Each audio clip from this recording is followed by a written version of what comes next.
Hello everyone, I welcome you to my channel. I have a video series on Perl programming. If you are a beginner to Perl, this series will definitely be useful to you. In this video, I am going to discuss about Perl variables. I am explaining the concepts through an online Perl compiler. So this is going to be the content of this video. We are going to see the types of variables. We have three types of variables: scalar, array and hash variable, and how to read or write data, and what is meant by variable or character interpolation. As I said, you have got three types of variables: scalar variable, array variable, hash variable. The scalar variable holds only one data. For example, mark. So mark will be 30 or 50 or 60. So all the scalar variables will have a dollar symbol prefixed with that. So Perl differentiates the type of variables by the first letter of the variable. If it is a dollar, it means it's a scalar variable. Array variable holds more than one data. For example, you want to store the mark of 10 students. Then you can go for an array variable. The array variable will have the character at symbol prefixed with that. So at array is an array variable. Similarly, you have a hash variable which will be similar to array variable, but it will have a key value pair. So all the hash variables will have a percentage symbol prefixed with that. And very interesting thing is, in Perl you need not declare the type of the variable. So the variable type will be decided at runtime based on the content of the variable. Suppose you have $a is equal to 5, that means a is a scalar variable, holds the value 5. At this instance, a is an integer variable.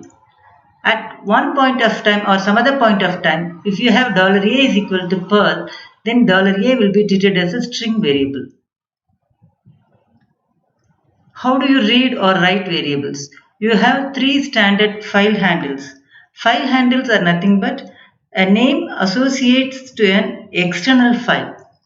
Here we have standard file handles: standard in, standard out, standard error.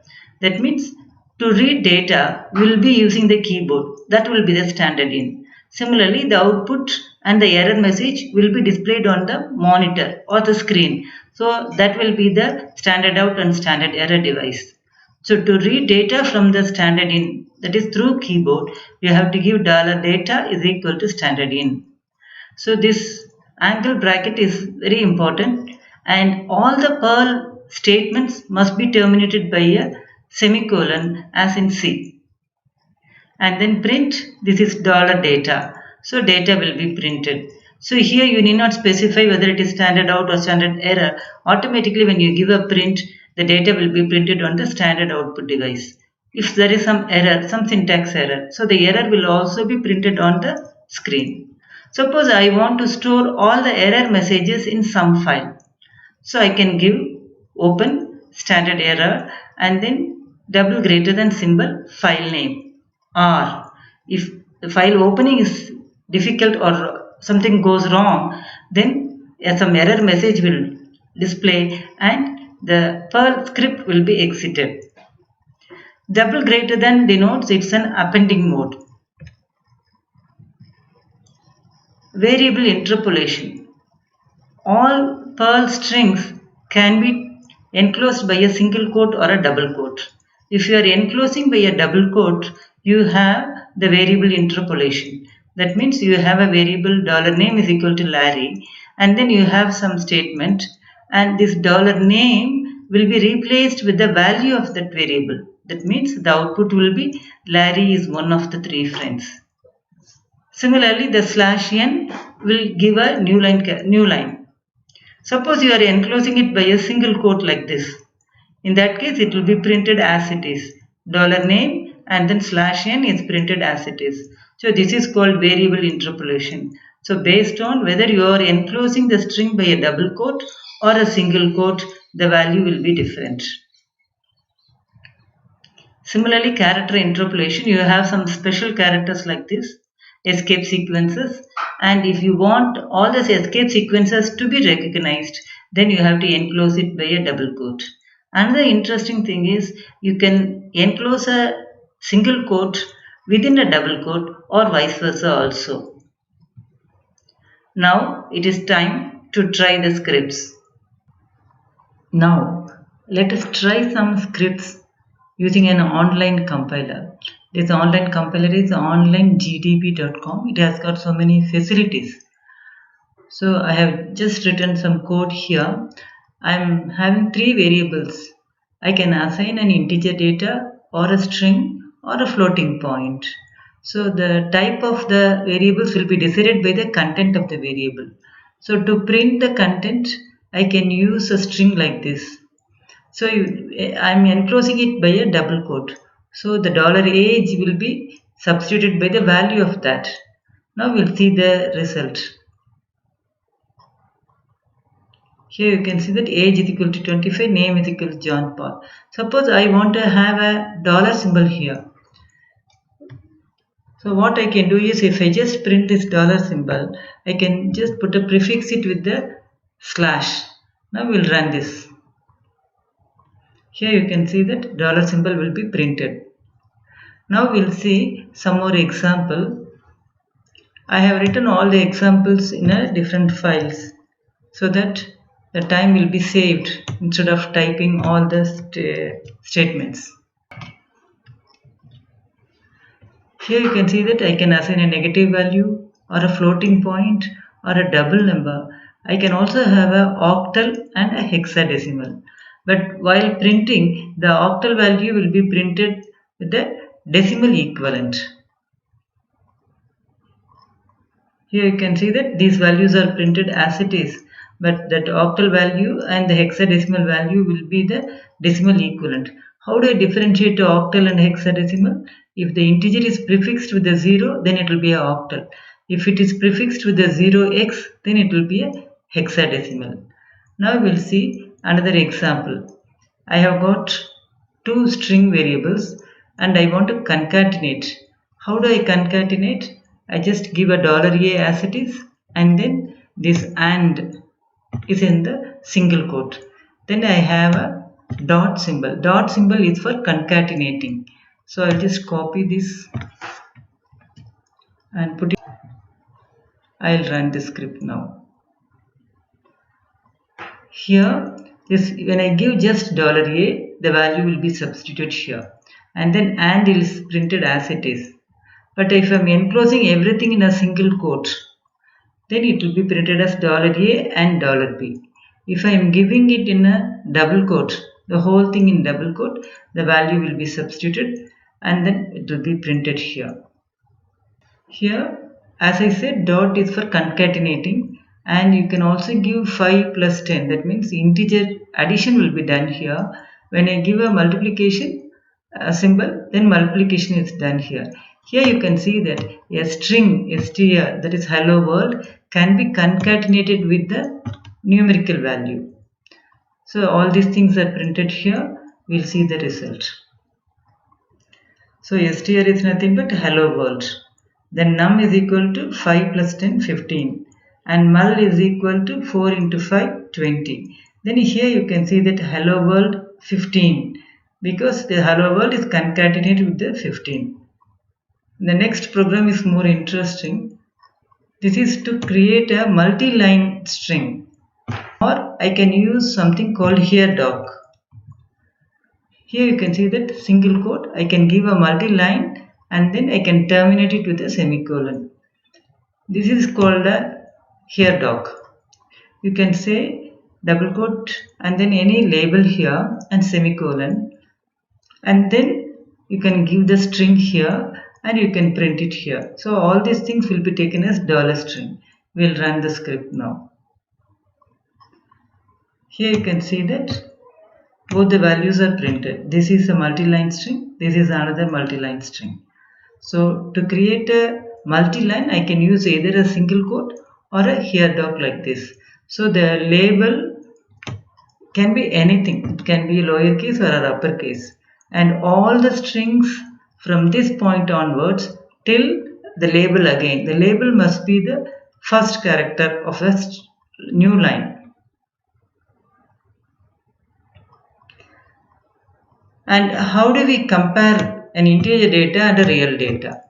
So the comparison is different. String comparison, I have to use EQ. For numerical comparison, I have to use a double equal to sign.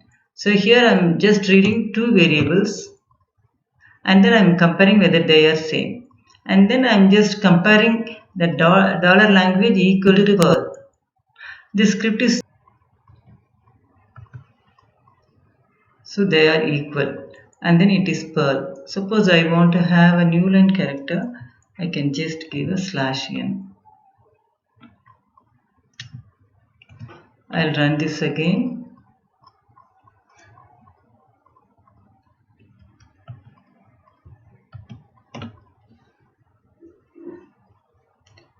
They are not equal, it is Perl. The last one is very interesting example. When Perl wants a integer data and if the variable looks like an integer, then it will be taken as an integer.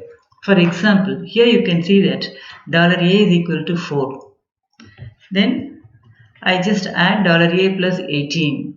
So automatically the value is printed. Print $a plus 18. Now you can see that $b is equal to 5. It's a string. But if I say $b minus 10, this string will be automatically converted into a numerical data. So it is 5 minus 10. And more interesting here is hi there, a concatenation operator 2 and then concatenation operator words. So automatically hi there, two words will be printed. But that $5, it is a string, then you have an integer data and then x in, then I have something with the double quotes 3 plus 2 is equal to. Then here you can see that I am having within quotes 3 plus within quotes 2. So we'll just see the result. So it is 22, 4 plus 18, 22 and then 5 minus 10, it is minus 5. And then here you can see that it is just a concatenation of a string with a numerical data. There is nothing new here. But here you can see that this 5 is treated as a numerical data, 5 plus 6, 11, x in. But this part 3 plus 2 is equal to, the whole thing is within double quote. So it will be taken as a string. So it will be printed as 3 plus 2. And then this is again will be considered as a numerical data. So 3 plus 2, 5 baskets. So we have seen some examples of scalar variable.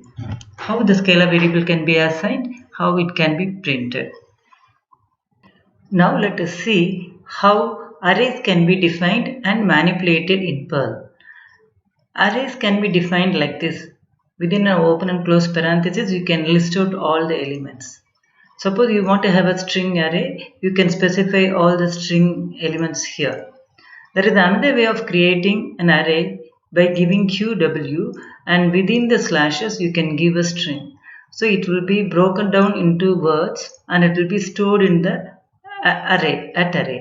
And as we have said, you need to prefix all the array variables with the character @ symbol. And then array can have mixed elements. You can have an integer and then you can also have a string. Now to print the individual elements, I have to use this array name and then the index, proper index. So here as in C, Perl has the index element starts with 0. Now we'll execute this and find out the result. Ages of $ages of 1 is equal to 30. Here you can see that if we are defining an array is by with the @ symbol. But when you are going to take an individual element, you have to use a scalar variable. So it is a $ages. So we can just use these indexes like this. Okay, now we'll see some more programs.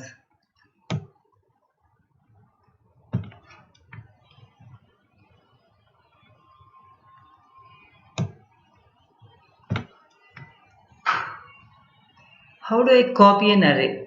So you can just give @copy is equal to @array. But what is this? at array is assigned to $size. Here you have a scalar context. So the size of the array will be considered and it will be assigned to the scalar variable at size.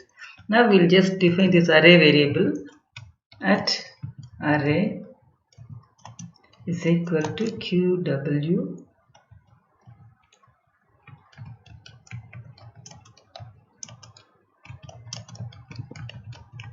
Hello, I am learning Perl. Now we'll run this.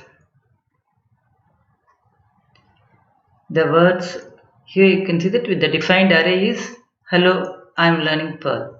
And then I am copying it to the at copy element, and then here I take the size of that array. So the words are hello, I am learning Perl. Number of words is at size.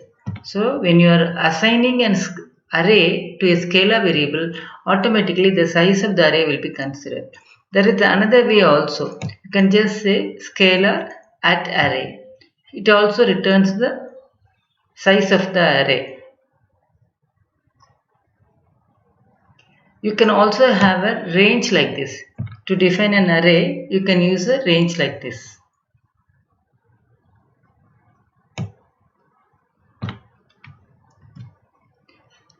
And if we want to print, we can print the values at variable 10, 20, 30.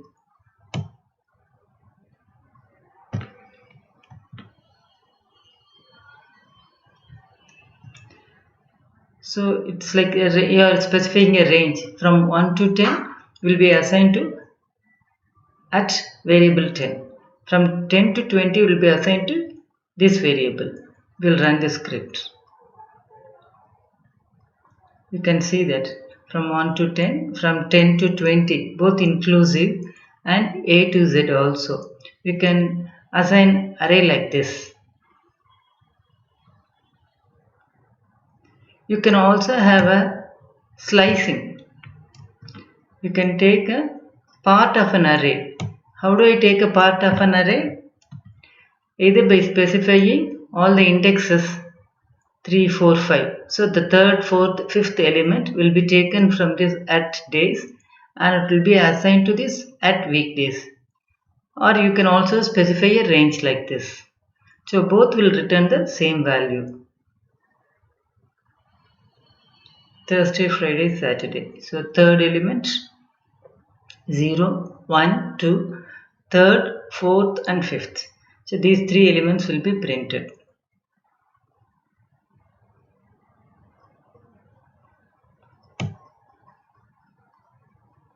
How do I sort an array? It is very easy. You can just use the function name array sort. So I'm just assigning an array here, and then before sorting the values are printed, and then after sorting again I print the array. Before pizza, steak, chicken, burgers, and then it is sorted like this. Next we'll see the hash. Now we'll see the third and most important type of variable, that is a hash variable. Hash variable is nothing but a set of key value pair. If you assume it to be an array, in an array, in the index value you are not specifying explicitly, but it will be assumed from 0, 1, 2, 3, etc. onwards. Here we have a key, this will be the index and this will be the value stored at that index. So Lisa will be the index and 30 will be the value associated with that. Kumar will be the key and then the value 40 will be associated with that. So you have a key value pair. And the variable should be preceded with the percentage symbol. Hash variable must have a percentage symbol. How do I access the individual element? So to access the individual element, I have to use a scalar variable at, and here I have to use a curly braces and the key I have to specify. So when I give $data of John Paul, 45 will be printed, and for this $data of Lisa, 30 will be printed. $data of Kumar, 40 will be printed. And here is an interesting another example. Instead of this key need not be a string, it can also be an integer. So I am just defining a hash array like this. But here 1 will be taken as an index or key and 2 will be the value associated. 3 will be the key, 4 will be the value associated. Now we will execute this script and see the result. Now you can see that $data of John Paul is 45. This is the key and this is the value. Now here you see that I am trying to print the entire hash variable. Here 5, 6, 1, 2, 3, 4 it is printed. 5 is the key, 6 is the value, 1 is the key, 2 is the value, 3 is the key and 4 is the value. If I run it again, I get a different thing. But the key value pair associated will be at the same place. You have a 3, 4, 1, 2, 5, 6. So here you can see that the hashes need not be linearly stored. It may be stored in any manner. Now we'll see some more scripts. So you have a hash array like this, and then here you can see that when you take a keys of this, it forms an array. So here you can see that I have specified it at names. But if I am going to access the individual element, I have to use this dollar symbol, that is a scalar variable. So here it is a hash variable. When I take the keys, it becomes a array variable, and when I want to take an individual element, I have to use a scalar variable. And similarly you have something called values. So it will extract the values of this hash variable.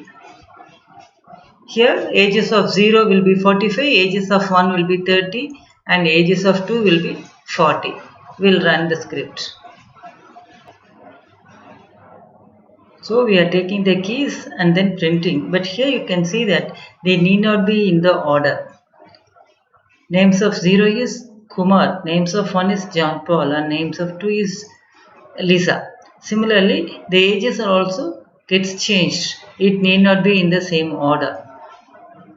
And one more thing you can notice here is this is one way of defining a hash variable. So you can easily find out this is the key and this is the value associated. Key value, key value. This is one more way of initializing a hash variable. And you can also initialize it step by step, one by one basis. So this is one way of defining a hash. You can say $data of John Paul is equal to 45, $data of Lisa is equal to. This is another way of defining the hash variable.